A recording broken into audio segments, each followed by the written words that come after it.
Step 1. Prepping the area. Start by digging out the lawn and topsoil to a depth of 100 millimeters.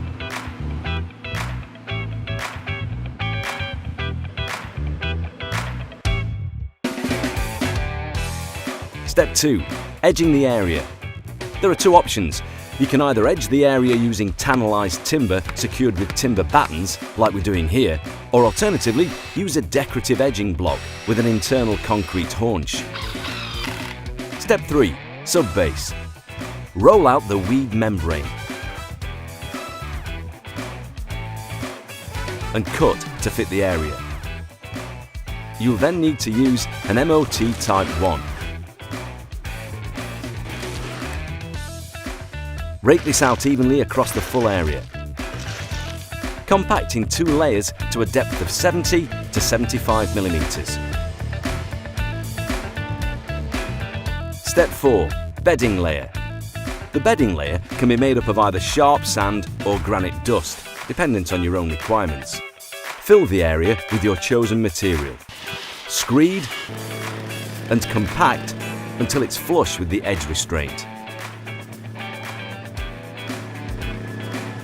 Step 5. Weed membrane. You'll then need a second layer of weed membrane.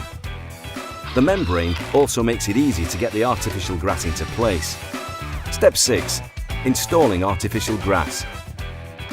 Before you install your artificial grass, it's always recommended to leave it unwrapped and unrolled for 2 to 3 hours to let it settle. The pile should be dark green in colour when facing towards the property or main viewpoint. Step 7. Cutting the grass. Always ensure that when measuring up, you take into consideration an additional 5 centimeters of grass on all sides. This leaves enough material to create the perfect edge. Use a sharp knife to trim the grass. Always make sure you cut through the latex backing cloth and not the grass itself to give a better finish. When you're happy, fit the grass to the edge restraint using pan head screws every 150 to 200 millimeters. Step 8. Joining artificial grass. Start by making the cut to your join by removing 2 to 5 rows of stitches from both pieces of grass. This will leave you with a much neater seam. Position the first piece of grass loosely over the weed membrane.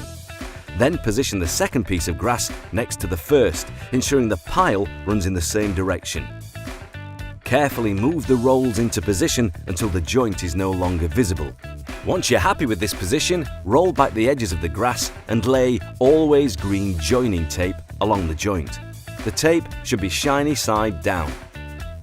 Use a cartridge gun to apply Always Green adhesive onto the joining tape in an even zigzag fashion. Join the 2 pieces of grass together and press down onto the tape to spread the adhesive. Step 9. Finishing touches. Infill the grass to give it stability by using 5 kilograms per meter squared of silica sand. Finally, use a stiff or mechanical brush to evenly distribute the sand to ensure no excess appears on the surface of the lawn.